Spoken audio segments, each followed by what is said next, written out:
আসসালামু আলাইকুম রহমতুল্লাহি ওবরকাতুহু। সম্মানিত দর্শক, স্বাধীন বাংলাদেশে যে কয়টি ঐতিহাসিক ট্র্যাজেডি বা দুঃখজনক ঘটনা ঘটেছে, হত্যাকাণ্ড যেটিকে ম্যাসিভ কিলিং বলা হয়, সেই কিলিংগুলোর মধ্যে বিডিআর হত্যাকাণ্ড সবচেয়ে গুরুত্বপূর্ণ, সুদূর প্রসারী এবং আমাদের যে ন্যাশনাল ফ্ল্যাগ, জাতীয় পতাকা, জাতীয় ঐতিহ্য এবং ন্যাশনাল সেফটি অ্যান্ড সিকিউরিটি, জাতীয় যে নিরাপত্তা, এই বিষয়গুলো যতটা ঝুঁকির মধ্যে পড়েছিল বিডিআর হত্যাকাণ্ডের মাধ্যমে, অমনটি আর দ্বিতীয়বার ঘটেনি বাংলাদেশে। আপনারা যারা বাংলাদেশ সম্পর্কে খোঁজ খবর রাখেন এবং সীমান্তে যারা বসবাস করেন, তারা সকলেই জানেন যে বিডিআর আমাদের অত্যন্ত গর্বের একটি জাতীয় প্রতিষ্ঠান ছিল। সেনাবাহিনী যুদ্ধ করার জন্য প্রস্তুতি নিত বা প্রস্তুত রয়েছে দেশ রক্ষার জন্য, কিন্তু রেগুলার ফোর্স হিসেবে আমাদের সীমান্তে বিডিআরের যে পোশাক, তাদের যে ট্রেনিং, তাদের যে রিক্রুটমেন্ট এবং প্রতিপক্ষের জন্য তারা যেভাবে অতন্ত্র প্রহরী রূপে দেশের স্বার্থ রক্ষা করেছেন, ওটি ইতিহাসে অমর হয়ে আছে, অক্ষয় হয়ে আছে। বিডিআর নিয়ে আমার ব্যক্তিগত অভিজ্ঞতা সুখে দুঃখে মেলানো। প্রথমত, আমি যখন ঢাকা কলেজে পড়ি, তখন দীর্ঘ সময় আমি পিলখানাতে ছিলাম, বিডিআরের ভিতরে ছিলাম। আমার এক আত্মীয় চাকরি করতেন সেখানে, আমি তার বাসাতে থেকে পড়াশোনা করেছি। তো সেই সময়টিতে বিডিআরের যিনি মহাপরিচালক ছিলেন, তারা অফিসার্স মেসে যারা থাকতেন, বিশেষ করে তরুণ মেজর, ক্যাপ্টেন, তাদের অনেকের সঙ্গে আমার একটা হৃদ্যতা গড়ে উঠেছিল এবং সেনাবাহিনীতে যাওয়া কিংবা সেনাবাহিনীকে নিয়ে এক ধরনের নস্টালজিয়া ওই তরুণ বয়সে আমার মধ্যে তৈরি হয়েছিল। বিডিআরের মধ্যে যারা পুলিশের দায়িত্ব পালন করতেন, গেটে যারা দাঁড়ানো থাকতেন, কিংবা সকালে যারা প্যারেড করতেন, বা অন্য যে সকল দায়িত্বে ৮০-র দশকের শুরুতে যারা ওই পিলখানাতে কর্মরত ছিলেন, তাদেরকে আমি নিজের চোখে দেখেছি এবং আমার হৃদয়ে একটা স্থির চিত্র ভেসে ওঠে সেই পিলখানার শুনশান পরিবেশ, ভিতরের যে কর্মরত জওয়ানদের দক্ষতা, ডিসিপ্লিন, লাইফ। এবং পরবর্তীতে আমি যখন কর্মজীবনে এসেছি, আসার পর বিএসএফ বনাম বিডিআর, তাদের মধ্যে যে রসায়ন, সেই রসায়নে বাংলাদেশের বিডিআরদের যে ঐতিহ্য এবং তাদের যে সুনাম সুখ্যাতি, এটি আমাকে নিদারুণভাবে উদ্বুদ্ধ করত। দ্বিতীয় যে ঘটনা দুঃখের, সেটি হলো এই বিডিআর যে হত্যাকাণ্ড হলো, যেটাকে বিডিআর মিউটিনি বলা হয়, বিদ্রোহ বলা হয়। এই সময়টিতে আমি সংসদ সদস্য ছিলাম এবং যেদিন এই ঘটনাটা ঘটে, ওই দিন সকাল 10টা থেকেই আমি প্রধানমন্ত্রীর যে বাসভবন যমুনা, এখানে ছিলাম। আমার সঙ্গে আরও বেশ কয়েকজন সংসদ সদস্য ছিলেন, তার মধ্যে সাভারের এমপি তৌহিদ মুরাজ্জম, উনি ছিলেন। তারপর নসরুল হামিদ বিপু ছিলেন, কেরানীগঞ্জের এমপি। তো মূলত বিপুর গাড়িতে করে আমি, তারপর মুরাজ্জম, আমরা সকালবেলা চলে আসি। এরপরে একটু পরে ইকবালুর রহিম আসে, নজরুল ইসলাম বাবু আসে, তারপরে রুহি, যেটা আছে রুহি, নেত্রকোনার এক সংসদ সদস্য, উনি আসেন। এরপরে প্রধানমন্ত্রীর যে আর এক আত্মীয় আছেন, মাহবুব আরা গিনি, উনিও আসেন। এ কজনই ছিল। তো নানক বা অন্যান্য মন্ত্রী যারা আছেন, তারা বলতে গেলে সবাই আসেন 2টোর পরে, আর 3 বাহিনীর প্রধান আসেন তারাও 2টোর পরে। আর প্রধানমন্ত্রী 2টো পর্যন্ত, 3টে পর্যন্ত তিনি নিচে নামেননি। নিচে আমরা সবাই বসা ছিলাম। এমনকি 2টোর পরে যখন মঈনুদ্দিন সাহেব আসেন, 3 বাহিনীর বাকি 2 বাহিনীর প্রধান সহ, উনি প্রায় 1 ঘন্টা বসেছিলেন আমাদের সঙ্গেই ওই রুমের মধ্যে।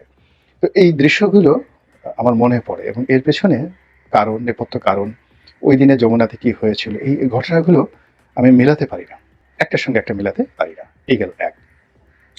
2 নম্বর হলো যে ওখান থেকে যেটা বলা হয় তাপস গিয়েছে, রুহি গিয়েছে, বা জাহাঙ্গীর কবির নানক গিয়েছে, তারপরে সাহারা খাতুন গিয়েছে, এই ঘটনাগুলো পরে ঘটেছে, হত্যাকাণ্ড হয়ে যাওয়ার পরে ঘটেছে। কিন্তু আমি একেবারে সেই বললাম যে সকাল থেকে 3টে পর্যন্ত আমরা ঠায় ওখানে বসেছিলাম। এরপর প্রধানমন্ত্রী বললেন যে তোমরা চলে যাও। এরপর আমরা সেখান থেকে চলে আসলাম।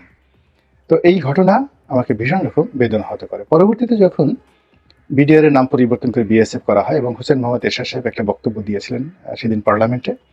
এবং তিনি যেটা বলেছিলেন যে যখন কোনো একটা বাহিনীতে মিউটিনি হয়, বিদ্রোহ হয়, তখন প্রথা অনুযায়ী সেই বাহিনীটিকে নিষিদ্ধ করতে হয়, বাহিনীর নাম পাল্টে দিতে হয় এবং এটি সর্বসম্মতিক্রমে গৃহীত হয় এবং বিডিআর এর নাম বিএসএফ হয়ে যায়। এই দুটো ঘটনা। ৩ নম্বর যে ঘটনাটি, এটি আমাকে ভীষণ রকম পীড়া দেয়। আমার অনেক কষ্ট ছিল সেই সময়টাতে, বেদনা ছিল।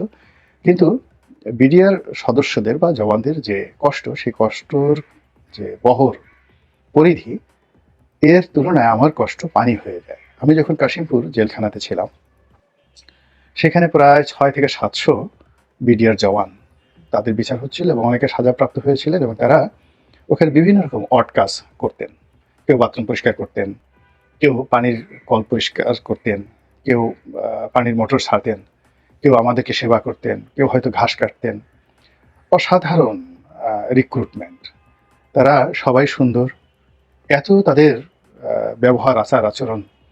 যখন তাদেরকে দেখতাম এবং অনেকে আমার সঙ্গে আলোচনা করতে আসতেন এবং অনেক কথা বলতেন এবং সবারই একই কথা যে এটা কেন হলো আমরা জানি না, কেন বিচার হচ্ছে তাও জানি না, কেন জেলখানাতে আছি তাও জানি না, হঠাৎ করে কিভাবে ঘটলো জানি না। এভাবে একজন দুইজন নয়, অন্তত আমি 50 দিনে না হলেও 500 জন বিডিআর জওয়ানের সাথে কথা বলেছি। একজন লোককেও কৌশল করে, আমার যত বুদ্ধি আছে, কৌশল আছে, সব চেষ্টা করেও তাদের ভিতর থেকে, চোখে মুখের অভিব্যক্তি থেকে আমি একটা শব্দ বা একটা ইঙ্গিত বের করতে পারিনি যে এটি একটি চক্রান্ত ছিল যার সঙ্গে এই জওয়ানরা জড়িত ছিল। মনে হচ্ছে একটা পাতানো খেলা, পাতানো ফাঁদে তারা সবাই পা দিয়েছেন। তো এই ঘটনাগুলো আমাকে ভীষণ রকম আহত করে।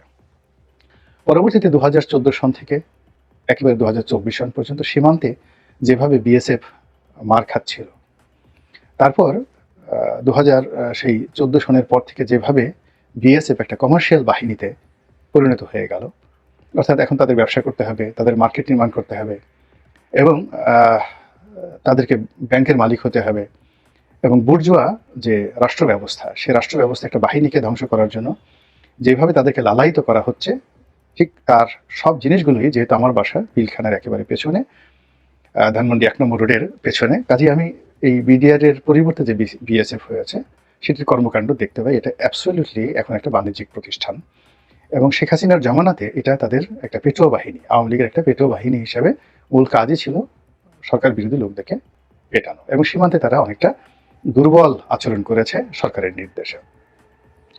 তো জুলাই আগস্ট বিপ্লবের পর এখন সবকিছুতে একটা পরিবর্তনের ছোঁয়া লেগেছে। বিডিআর যে বিদ্রোহ, সেই বিদ্রোহ নিয়ে তদন্ত কমিটি গঠিত হয়েছে, কমিশন গঠিত হয়েছে এবং সেখানে আমার অত্যন্ত প্রিয় একজন মানুষ, মেজর জেনারেল ফজলুর রহমান, যিনি বাংলাদেশ মিলিটারির ইতিহাসে সেই বৌমারি যুদ্ধের অধিনায়ক হিসেবে সর্বজন শ্রদ্ধেয়।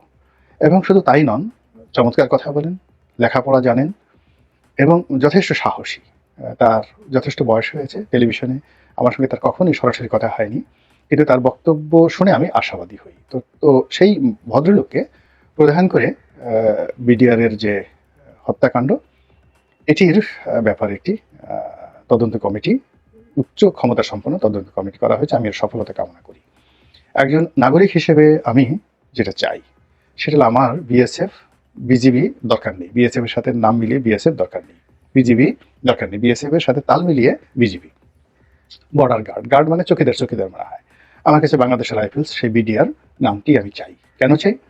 এর কারণ হলো, ওই যে পার্লামেন্টে আলোচনা হয়েছিল যে একটা বাহিনী যখন বিদ্রোহ করে বা মিউটিনি হয়, সেখানে নামটা পাল্টে দেওয়া হয়। এখানে আসলে কোনো বিদ্রোহ হয়নি, এখানে একটা চক্রান্ত হয়েছে, একটা নাটক হয়েছে এবং সেই নাটকে আত্মাহুতি দিয়েছে। এবং আমার বাড়িটি ধানমন্ডিতে, আমার বাড়িটি একেবারে বিডিআর এর লেকের পাড়ে, ঢাকা কলেজের পেছনের একেবারে শেষ বাড়িটি।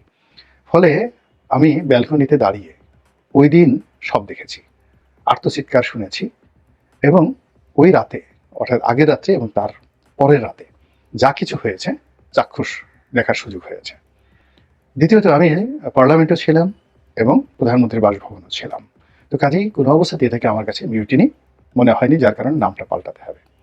দ্বিতীয়ত, যে কর্মকর্তারা, বিশেষ করে যে জওয়ানরা চাকরি হারিয়েছেন, তাদের মধ্যে যারা দায়ী অবশ্যই তাদের বিচার হবে, আর যারা নির্দোষ তাদেরকে পুনর্বাসিত করতে হবে, ক্ষতিপূরণ দিতে হবে এবং অন্য যে কোনো বাহিনীতে হোক, যে কোনো সরকারি অফিস হোক, তারা ওয়েল ট্রেন্ড, তারা বিশ্বস্ত, তারা অনুগত, তাদেরকে আমাদের কাজে লাগাতে হবে।